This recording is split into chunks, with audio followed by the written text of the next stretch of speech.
अस्सलाम वालेकुम जी, आप लोगों के साथ एक नए व्लॉग में हाज़िर हूँ और यहाँ पे मैं अपने व्लॉग का आगाज़ जो है वो वॉइस ओवर से कर रही हूँ क्योंकि यहाँ पे मैंने अपनी वैसे वॉइस जो है उसको रिकॉर्ड किया था, लेकिन शोर इतना ज़्यादा बाहर से आ रहा था ना कि मुझे लगा कि आप लोगों को ना सही तरीके से समझ नहीं आएगी मेरे व्लॉग की या मेरी बातों की, तो इसलिए फिर मैंने बेहतर यही समझा कि मैं मतलब उसको वॉल्यूम को ज़ीरो करके तो फिर जो है ना वॉइस ओवर वैसे ही कर देती हूँ।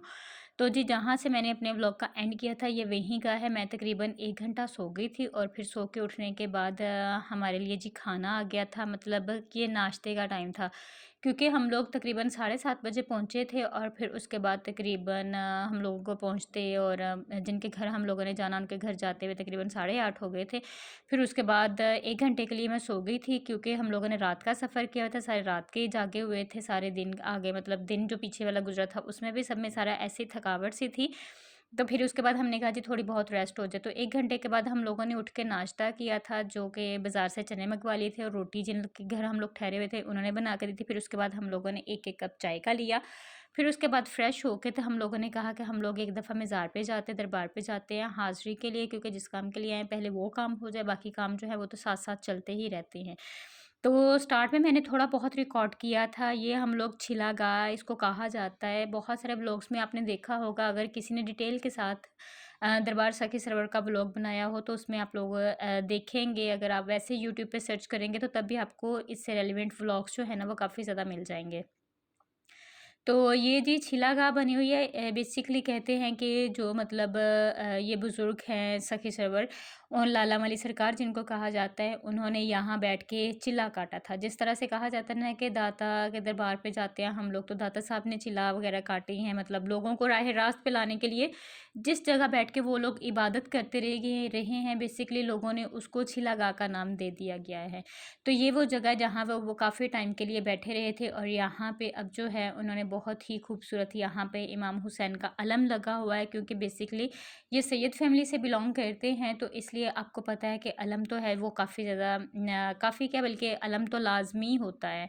और चिरागां भी जो किया जाता है यहाँ पे दिए जलाए जाते हैं, तो ये जगह बनी हुई थी और यहाँ पे लोग जो हैं वो अपनी हैसियत के मुताबिक नज़र न्याज के लिए अगर कुछ डालना हो, पैसे डालने हों तो वो डाल देते हैं। और मैं आपको ये भी बताती जाऊँ कि यहाँ पे मतलब ये जो दरबार है वो महकमा औक़ाफ़ के अंडर है। तो हम लोग यहाँ पे जितना कुछ भी डालते हैं वो पैसे सारे के सारे गवर्नमेंट की तरफ गवर्नमेंट को जाते हैं और वो फिर उन पैसों से इस मज़ार का, इस दरबार का कोई ना कोई काम करवाती हैं। तो मतलब पहले कभी किसी ज़माने में होता था कि ये महकमा औक़ाफ़ में नहीं था, तो ये सारे के सारे पैसे जो हैं ये जहाँ यहाँ के जो मेजॉर जिनको कहा जाता है या यहाँ के जो निगरान हैं वो लोग उन पैसों को रखते थे, लेकिन अब ये महकमा औक़ाफ़ में चला गया है। तो हम लोग मतलब अगर कुछ भी नज़र न्याज़ डालते तो हमें ये होता है कि हमारा हिस्सा जो है ना वो किसी अच्छे काम में जाएगा। पहले तो वो लोग खुद अपनी ज़रूरतों के लिए इस्तेमाल कर देते थे, लेकिन ये कि अब नहीं। फिर उसके बाद जी यहाँ से हम लोग शिलागाह से निकलते हैं तो साथ ही बाज़ार स्टार्ट हो जाते हैं।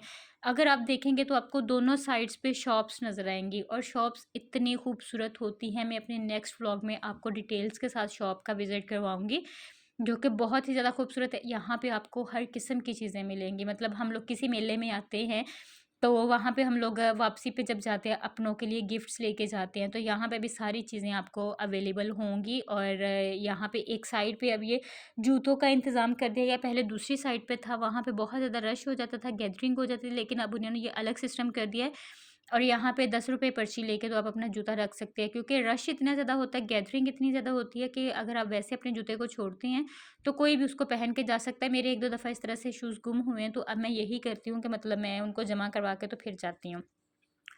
एक दफ़ा यहाँ पे हादसा हुआ था, बम धमाका हुआ था, फिर उसके बाद अब ये जी यहाँ पे उन्होंने दरवाज़ा लगा दिया है और यहाँ पे ये फ़ीमेल पुलिस वाली खड़ी होती है जो कि आपके बैग्स की चेकिंग करती हैं और फिर उसके बाद आप जो है ना वो मतलब मज़ार में एंटर हो सकते हैं। और जब हम लोग जो मेन डोर है वहाँ से एंटर होते हैं तो ये आपको व्यू देखने को मिलेगा जो कि बहुत ही ज़्यादा खूबसूरत है। बेसिकली मुल्तान से आगे डीजी खां में आते हैं और फिर तो यहाँ पे आपको वो सारे नक्शो निगार जो मुल्तान का एक सकाफ़त है, एक विरासत है, ब्लू कलर से जो हम कहते हैं ना कि बहुत ज़्यादा खूबसूरत नक्शो निगारी होती है, वो आपको यहाँ पे देखने को मिलेगी। इसके अलावा यहाँ पे मज़ार में आपको बहुत ज़्यादा मिरर वर्क जो है वो देखने को मिलेगा। तो मैं और अम्मी जी हम लोग यहाँ पे आ गए थे। हम लोगों ने दुआ माँगी, फ़ातिहा ख़्वानी की और उसके अलावा मैंने जी कुछ मतलब सूरह वग़ैरह पढ़नी थी, वो हम लोगों ने पढ़ी और बहुत अच्छा लगा। हम लोग 1 साल के बाद मतलब हर साल आते हैं, लेकिन पिछले 2 साल हम लोग नहीं आ सके। मज़ार को अंदर से बहुत ज़्यादा खूबसूरत डेकोर किया गया, बहुत ही ज़्यादा खूबसूरत। और यकीन करें कि यहाँ पे मज़ार के ऊपर जो चादरें चढ़ाई जाती हैं, वो इतनी खूबसूरत होती हैं। जो लोग लेके आते हैं वो अपनी तरफ से खूबसूरत लेके आते हैं, लेकिन ये है कि जो बेसिकली यहाँ गवर्नमेंट की तरफ से होती हैं, क्योंकि जो कब्र मुबारक है वो काफ़ी ज़्यादा बड़ी और कुशादा है, तो इसलिए स्पेशल चादर जो है वो बनवाई जाती है और बहुत ज़्यादा खूबसूरत और बहुत ज़्यादा काम वाली होती है। बाकी सब लोग अपनी अपनी हैसियत के मुताबिक चादरें लेके आते हैं, फूल लेके आते हैं, ये जो ताज पड़ा हुआ है वो लेके आते हैं। और यहाँ पे अगर आप मज़ार की ऊपर वाली छत को देखें तो पुराने ज़मानों में वो जो होता था ना, लकड़ी से बनी हुई छत होती थी, सेम वैसे का वैसा मटेरियल है अभी तक और सेम वैसी की वैसी ही पुरानी है। और 2, 3, 4 स्टेयर्स जो है हम लोगों को नीचे आना पड़ता है। मतलब ये जो जहाँ पे कब्र मुबारक है, ये वाला कमरा जो है ये नीचे है। और ये देखिए, ये सारी का सारा यहाँ पे लकड़ी है जो पुरानी उस वक़्त की है और इसको वैसे का वैसा रखा गया है। इसको उन्होंने कोई पेंट नहीं किया। उन्होंने कहा है कि ये जो पुरानी सकाफ़त होती थी, जिस तरह से पहले छतें डाली जाती थी, वैसे ही नज़र आएँ अब भी। बाकी पिलर्स वग़ैरह जो हैं ये लकड़ी के हैं, इनको उन्होंने कलर कर दिया है और सपोर्ट दे दी गई है। बाकी जो मज़ार का काम है, वो 1 साल के बाद होता रहता है, जिसकी वजह से ना मैं कहती हूँ कि बहुत ज़्यादा खूबसूरत इसको साफ़-सुथरा, नीट एंड क्लीन रखा गया है। जब हम लोग पहले आते थे तब इतना ज़्यादा मतलब यहाँ पे नहीं थे। ये जो सीन है इसमें मार्बल नहीं था, जो स्टेयर्स हैं वहाँ पे नहीं था। अब जब से ये महकमा औक़ाफ़ के अंडर हुआ है मज़ार, तो इस पे काफ़ी ज़्यादा काम जो हो गया। और ये यहाँ पे बेरी है, इसकी बहुत ही खूबसूरत छाँव होती है। ये यहाँ पे बहुत बड़ी-बड़ी देगें हैं और इनको यहाँ पे फ़िक्स किया गया। और ये कहा जाता है कि ये जो लाला वाली सरकार है, उनके जब वो थे तो तब की ये देगें हैं यहाँ पे। पहले ये ऊपर से खुली होती थी, इनमें जर्म्स वग़ैरह और प बारिश का पानी जमा होता रहता था, लेकिन इस साल उन्होंने क्या किया, इस साल उन्होंने इनके ऊपर ढक्कन लगा दिए हुए हैं और इसमें अगर आप अपना नज़र न्याज़ डालना चाहते हैं तो आप डाल सकते हैं। और ये देखिए कि इनके जो ताले हैं ना, इनको सील किया गया है, ये महकमा औक़ाफ़ की तरफ से सील किया गया है, इनको कोई खोल नहीं सकता। ये रजब में जब वो कहते हैं ना कुंडों का ख़त्म होता है ना जब, तो तब ये जो देगें हैं ना वो पकाई जाती हैं। और इनमें जो पकाया जाता है वो बड़ा अजीब किस्म का मतलब मीठा सोन हलवा टाइप का होता है। इसमें सारा कुछ, इसमें जो ऐड किए जाते हैं, इसमें गंदम ऐड की जाती है, इसमें ड्राई फ्रूट्स ऐड किए जाते हैं, मतलब सारा कुछ मिक्स करके इसमें चीनी ऐड करके तो फिर वो बनाया जाता है। और वो एक बड़ा मज़े का मतलब बनता है। हम लोगों ने एक दफ़ा जस्ट खाया हुआ है उसको और इसको फिर जो लोग यहाँ पे होते हैं वहाँ पे तक़सीम किया जाता है। तो ये देगी जो है स्पेशली तभी बनती है, बाकी सारा साल ये जो देगी है ना ये बंद रहती हैं। और ये देखें, ये दरबार की जो बैक साइड है ना, ये वहाँ का मंज़र है। पहले बैक साइड पे लोगों को जाने की इजाज़त होती थी, लेकिन अब उन्होंने वहाँ पे डोर लगा के तो उसको बंद कर दिया कि क्योंकि लोग जो हैं वहाँ पे जाके दीवारों के ऊपर चढ़ के बैठे रहते थे और पीछे काफ़ी ज़्यादा खाई है तो डर होता था वहाँ से कि नीचे ना गिर जाएँ। और ये जो बैक का एरिया है इसको नदी का एरिया कहा जाता है, क्योंकि दरबार जो है वो ऊंची साइड पे है और ये बहुत ज़्यादा नीचे है, तो इसलिए यहाँ पे इस इलाके को नदी कहा जाता है। तो बाकी आप देख सकते हैं यहाँ पे कि मज़ार जो है वो बहुत ज़्यादा खूबसूरत है, बहुत ज़्यादा काम हुआ है इस पे, लकड़ी का बहुत ज़्यादा काम है जो हम लोग चिन्योट में काम देखते हैं। और इसकी अगर आप दूसरी साइड पे, लेफ़्ट साइड पे देखेंगे तो वहाँ पे एक मस्जिद है जो कि बहुत ही ज़्यादा खूबसूरत है। और जो उसके मेन डोर्स हैं वो तो बंद रहते हैं, उनको दिन में जब भी जमात का टाइम होता है तभी खोला जाता है, इमाम साहब आते हैं और तब उसको खोलते हैं। अदरवाइज़ जो है ना वो मस्जिद जो है ना वो बंद रहती है, लेकिन उसका ये जो सहन है ना और बरामदे हैं वो खुले होते हैं। जो ज़ायरीन आते हैं अंदर जाते हैं नमाज मतलब दरबार पे हाज़िरी के बाद, जिन लोगों ने नवाफिल वगैरह पढ़ने होते हैं या वैसे बैठ के कुछ पढ़ना होता है या जो कि रेस्ट करना चाहते हैं, वो यहाँ पे आके बैठ जाते हैं। और यहाँ पे पंखे लगे हुए हैं, बहुत ही ज़्यादा खूबसूरत नक्शो निगारी का काम है, ये आप देख सकते हैं। और कलर कॉम्बिनेशन जो पेंट का है वो बहुत ज़्यादा खूबसूरत है, ग्रीन ऑफ वाइट।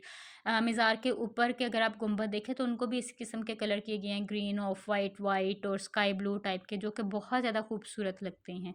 तो ये जो मस्जिद है ये थोड़ी-सी ऊँची बनाई गई है, स्टेयर्स इसकी हैं। और जो दरबार का सेन है वो इससे थोड़ा-सा नीचे 2-3 स्टेयर्स। और जो मज़ार का कमरा है ना जहाँ पे कब्र मुबारक है वो इससे भी नीचे है, मतलब 3-4 स्टेयर्स, क्योंकि वो बहुत पुरानी जो मतलब तब की बनी हुई है, जब उनकी वफ़ात हुई थी तो उसको फिर छेड़ा नहीं गया, उसको कोई रद्द-ओ-बदल उसमें नहीं की गई।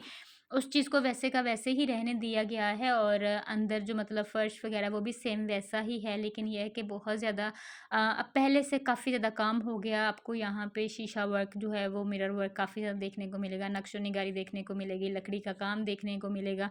एक जो एक ख़ास किस्म की सकाफ़त है वो देखने को मिलेगी। तो बस हम लोग वहाँ से फिर वापस आ गए थे। यहाँ पे मेरी अम्मी की एक और आंटी जो हैं बहन बनी हुई हैं, तो हम लोग उनकी तरफ गए थे। फिर उसके बाद हम लोग जी दोपहर के खाने का टाइम हो गया।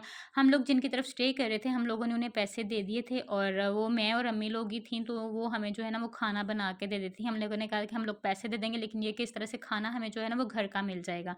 तो ये उन्होंने जी बहुत ही मज़े के दोपहर में लंच के लिए हमारे लिए करेले बनाए हुए थे और साथ में सैलेड था और साथ में तंदूर की रोटियाँ उन्होंने लगवाई थी, जो कि बहुत ही ज़्यादा मज़े की थी। दोपहर में खाना खाने का मज़ा आ गया। कुछ हम लोग घूम फिर के आए थे। कुछ वैसे थोड़ा-सा फ्रेश हो गए थे, सफ़र की थकावट थोड़ी-सी कम हो गई थी, तो इसलिए खाने का भी मज़ा आ रहा था।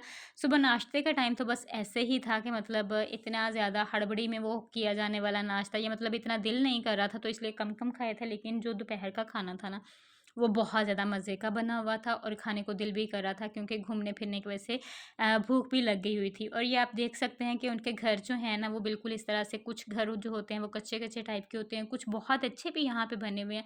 बहुत-बहुत अच्छे लोग यहाँ पे रहते हैं। ज़रताज गुल यहीं से इलेक्शन जीती थी और उन्होंने यहाँ के इलाके का बहुत ज़्यादा काम करवाया और वो लोग बहुत ज़्यादा उनकी तारीफ़ करते हैं, बहुत ज़्यादा मतलब करते हैं। ये देख सकते हैं आप, ये बसों का स्टैंड है, यहाँ पे बसों का अड्डा है। पहले यहाँ पे सारी डस्ट और मिट्टी होती थी, अब यहाँ पे सारी जो सड़कें हैं वो बन चुकी हैं, जो स्ट्रीट्स हैं उनमें मतलब वो सोलंग टाइप, मार्बल टाइप लग गया हुआ है। मतलब कि अब कह सकते हैं कि ये इस इलाके को सखी सरवर कहा जाता है। डीजी खां से आगे 1 घंटे का सफ़र है, वैन का 1 से सवा घंटे का सफ़र है और फिर हम लोग आते हैं सखी सरवर। तो ये वो वाला इलाका, और वो कहते हैं कि 70 सालों में इतना ज़्यादा इस इलाके का काम नहीं हुआ जितना ज़रताज कुल के दौर में इस इलाके का काम हुआ है। तो बस जी, ये मेरा आज का व्लॉग था। इंशाल्लाह आपको पसंद आएगा। Take care. अल्लाह हाफ़िज़।